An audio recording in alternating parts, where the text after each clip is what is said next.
What's up, Breakthrough Success listeners? Marc, the podcast and virtual summit launch coach here. And if you are a business owner, one of the things that you're thinking about is revenue. How can I make more revenue for my business?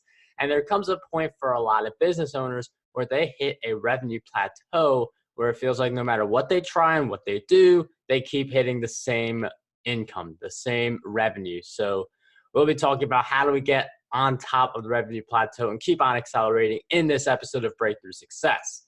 Our guest who joins us is the founder of Strategic Point Marketing and Advertising Agency, which he founded in 2009. He started the company to give business owners an option to work without a long-term contract. And he's a fractional CMO who is also the author of the book, How Some SEO Companies Disguise Laziness and Hide Poor Strategies. Our guest who joins us for this episode is none other than Josh Ramsey. Josh, Hey. Welcome to the show. Hey, thanks for having me. How you doing today? Josh, it is such a pleasure to have you on Breakthrough Success. And this revenue plateau is such an important topic because so many people can relate to it. They can relate to feeling like they've been hitting the same thing for like a few weeks, a few months, even a few years for some businesses. So I think part of the overcoming the plateau is first the mindset one. So I'm wondering if you could share with us, how can we not feel discouraged if we see a revenue plateau and just be open to that possibility that, hey, we can exceed this thing? Yeah, man, it's a great question. It's a loaded question. There's a lot of different angles to evaluate when you go down that path that you're talking about. The first one that comes to mind is a client that I worked with back in, I think it was 2011, and they had grown the company tremendously up till about 2011, but they had it for 20, I think it was 28 years when I came on board. And they had been doing the same thing and it had been working. And they figured, okay, we can move to multiple markets and grow and do the same thing. But they didn't adjust well enough. And that put them on that plateau where they couldn't quite get off of it. There's a lot of different instances I could go through, but yeah, I mean, going back to the mindset is just the first thing is even being aware that you're there, right? Like there's an old saying that they talk about, what got you here won't get you there. Have you heard that before? Yeah. Yeah. So that's kind of where it all starts off, is you don't even realize that you're stuck. And when you don't realize that you're stuck, then you haven't figured out how to overcome that. And I equate it a lot of times to reading an awesome book.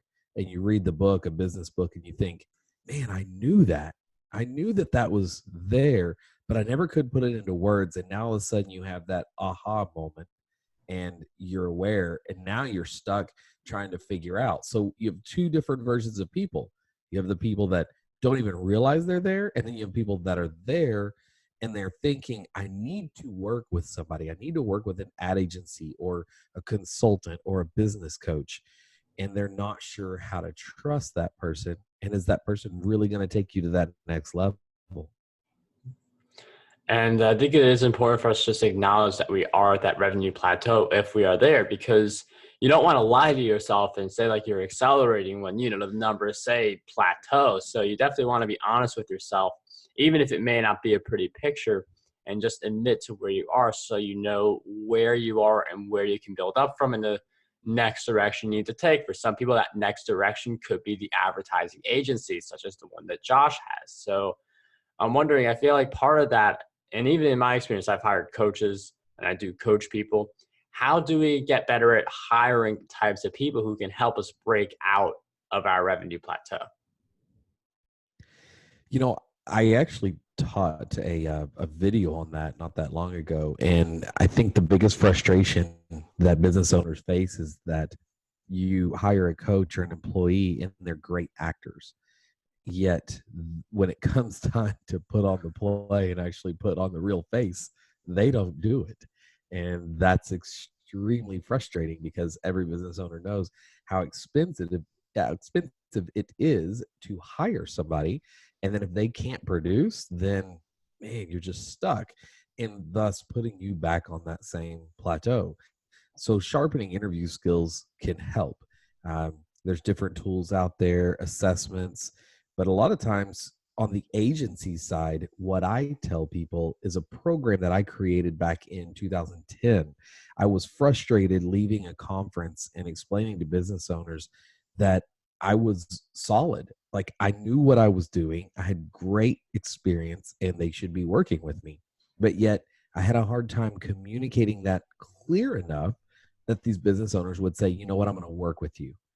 So when you reverse that to the business owner side, they're looking at me thinking, I need a guy like Josh, like Marc, but how do I really trust that they can do the job? So I created a program that I called Test Before You Invest. And the thought process behind this program is to allow your company to work with an agency or an individual before you sign a long-term contract, any contract, whether it be a 6-month, 12-month, or more. The thought process is, can you actually work with them long enough to see what their results are going to be? How do they implement things? How do they write a marketing plan?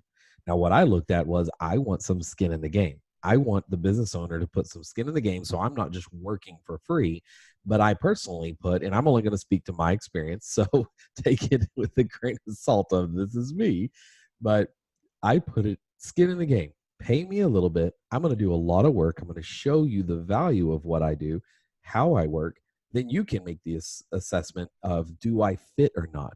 Because over the years, as I've been able to grow multiple businesses, one of the things that I've been able to be lucky enough to do is work with business owners that I really like, business owners that are going to give me the return of appreciation and sacrifice on their side of growing and adapting on their scale.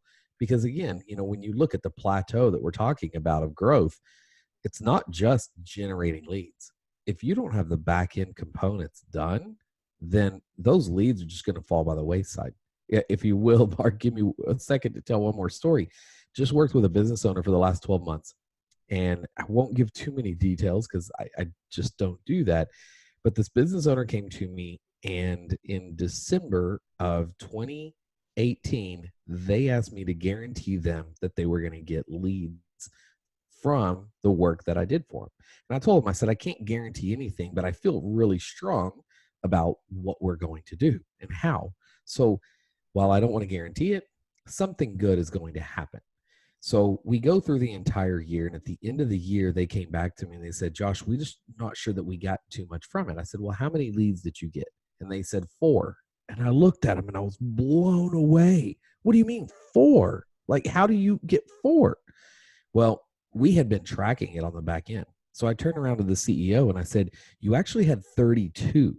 He goes, no. I had 4. I said, I tell you what, I'm going to send you all 32. Well, it turns out his salesman never told him that he got 32. His salesman said, we got 4 because those 4 were the only ones that the salesman qualified. The others, he sent a text message to, he sent one email to, they never responded. He never tracked them down. Thus, poof, gone. And you can't go back and get them. I mean, follow-up is so important when it comes to success in any area. And that just goes to show, there was a potential for 28 extra clients there. It's just that the follow-up didn't happen. I feel like some of the reason that people are stuck on their revenue plateaus are not able to get clients. And you're mentioning all of these examples of all different people you've helped. I'm wondering if you could share with us what works best for you for finding these clients. Like, are you going to events? Are you doing social media activity? Like, what currently works best for you? Yeah, so it's a great question. So the first thing we look at is the marketplace. What does the market want? And we often build personas. The persona is going to be, who do we target? And you're going to typically build multiple personas. So when you identify who it is that you're reaching, you can identify if they pay attention to social media and buying decisions based on social media, or do they pay attention to inbound marketing, such as AdWords? Not AdWords. They pay attention. Well, they would pay attention to AdWords, but they do searches online through Google or Yahoo, some search engine of that nature. So when you build those personas, then it allows you to make a decision. Now, within that, there's a couple of things to pay attention to. The first one is your cost per lead and cost per sale. So your cost per lead is how much do you have to spend to make your phone ring? Now, if that phone ringing is quote unquote the online generation, they send you an email, they send you a text message. That's what I call make the phone ring, because now they've reached out to you and they've risen their hand and they said, hey, I have a question for you. I would like more information. So what do we pay for that? Now, here's the sticky point that I think a lot of business owners, in my experience, don't pay attention to. They hear that they need to spend money to generate a lead, but they live on repeat and referral. Well, the first mistake that they make is that they don't calculate the cost per lead of repeat and referral. Now they think, and you're probably thinking to yourself, well, hang on, if it's repeat referral, I haven't had to spend any money. But if you really assess that thought, you did spend money to get that. Because let's say you went to a BNI group and you spent $25 and you got 1 or 2 or 500 referrals. Well, you spent your time and energy and you spent money to go to that group, even if it was gas money. So fully loaded into that marketing budget of going to a networking group, you've spent money. So understanding that you spend money on every single lead is the first part. The second part of that is understanding that not all lead generation is going to be equal. So I equate it to buckets, and you fill each of them up halfway with water, and water would equate to money. You come back in 30, 60, and 90 days, and you identify in each bucket if it's increased, decreased, or stayed the same. So one bucket could be social media. Let's say that you run ads on LinkedIn. Another one is Facebook, and you determine that Facebook could be a good avenue. Then you run some SEO or pay per click. Those would be 2 different buckets. Another one, let's say, is radio. So you evaluate each of these buckets, which are tactical strategies in marketing. Once you've done that, then you can assess how much did I pay per lead, how much did I pay per sale. And when you know how much you paid per lead and per sale, it allows you to clearly assess where you should invest more money. So that kind of answers part 1 of your question. Yeah. Yeah. I mean, being able to like know the avatar of the client. I mean, that's a really great point, because a lot of people, they come, like some people say social media works for them. Other people say like, go to networking events, but it is about knowing who your client is and knowing where their attention is and meeting them at that point of their attention. So knowing that avatar, as Josh mentions, persona, is a really key part. And I mean, it's just one of those things, like knowing the person you're supposed to have as a customer is important for breaking out of that revenue plateau. Another thing about the revenue plateau, though, is that a key thing Josh mentioned earlier was that idea of adjusting. Like if your business cannot adjust, you're not going to get out of the plateau. If you are able to adjust, you get out of the plateau. So with that in mind, what separates the businesses that are able to adjust from the ones that are not able to adjust? Yeah, that's again a in the thought process of being able to adjust in the marketplace. I call a lot of times being agile. Um, I kind of go back to my test before you invest theory.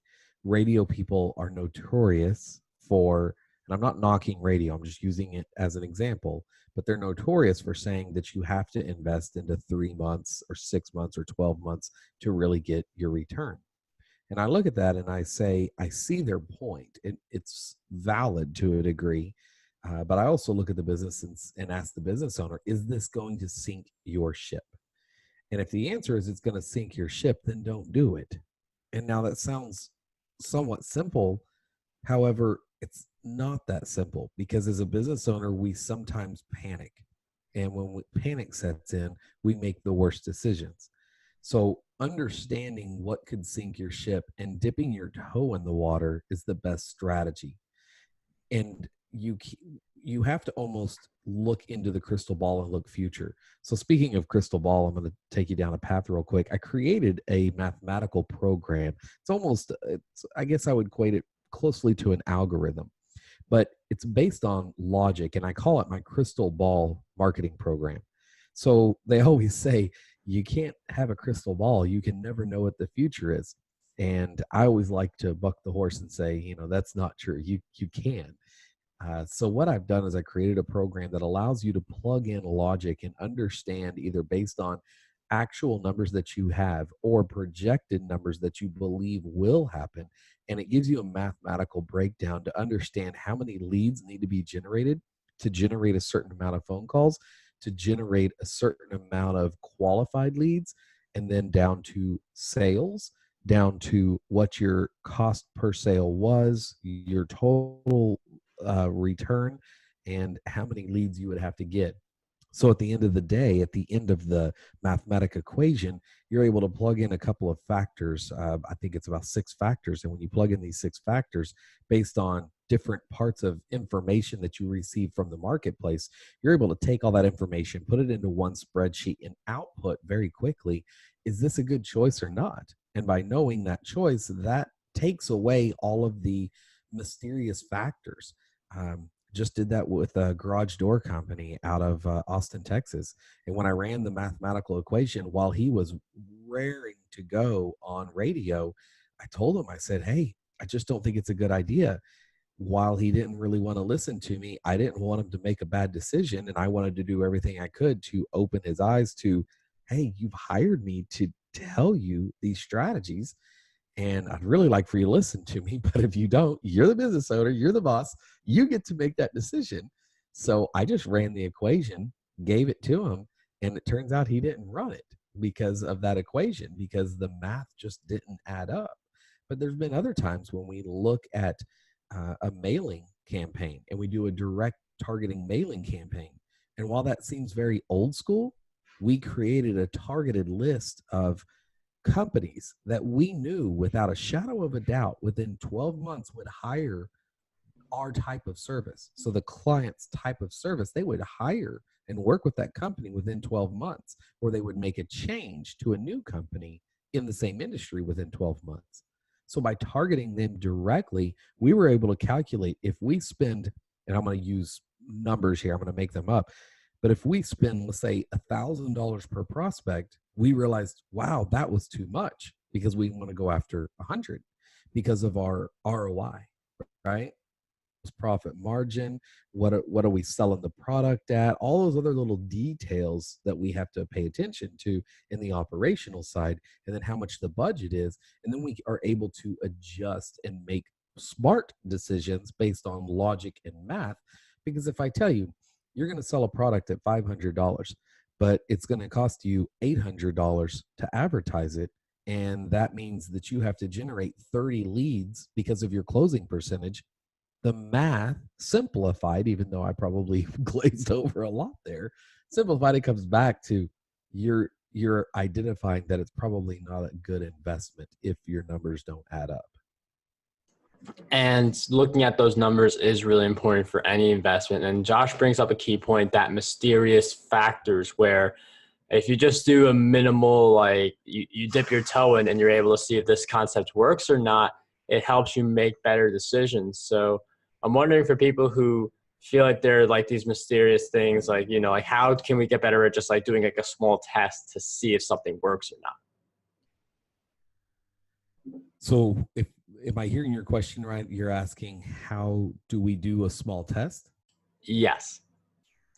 Well, again, it goes back to your medium now. So the medium being radio, television, traditional, you can do online billboards rather than a large billboard.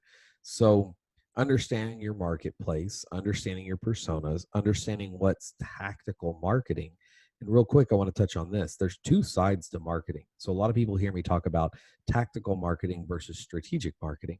Tactical marketing is the placement of your ads. It's taking your ad and your message and putting it into a medium where people can see it or hear it, touch it, feel it. The other side of marketing is your strategic messaging. What is it that you're trying to say? And more importantly, what is it that consumers are actually hearing? So a lot of times we can say something and they don't hear it the same way. So we have to almost test our strategic message.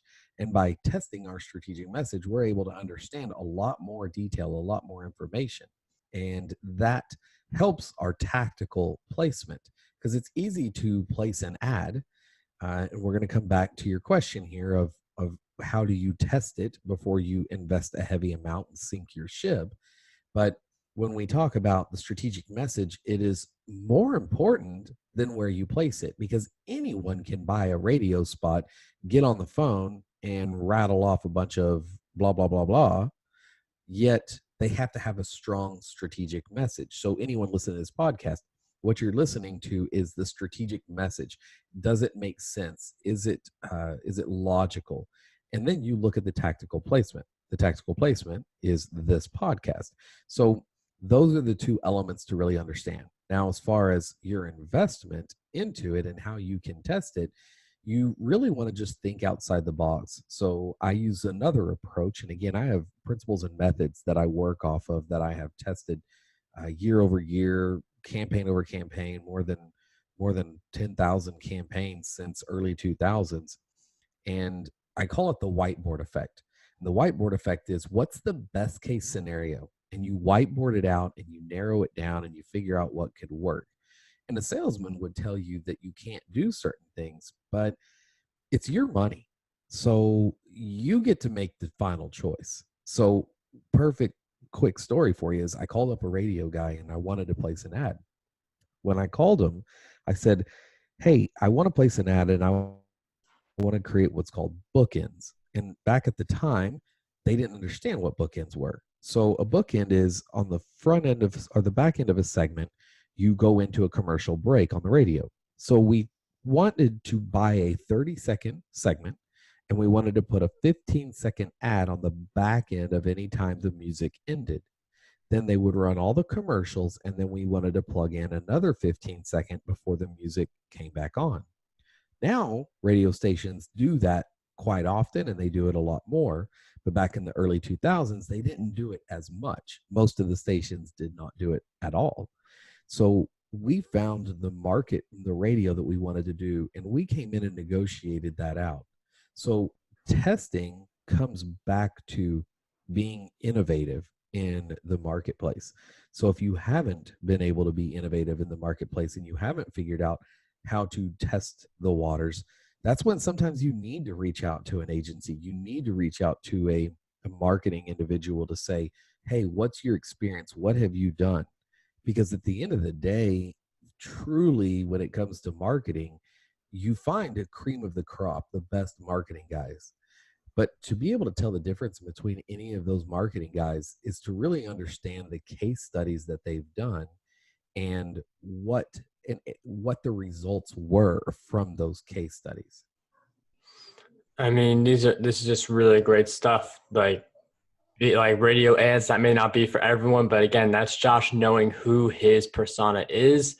And it also really boils down to just doing a small test before you want to invest a ton of money into something. So, I mean, this episode I feel like has been filled with a ton of insights. I think if you've enjoyed this episode, you should definitely follow Josh's work.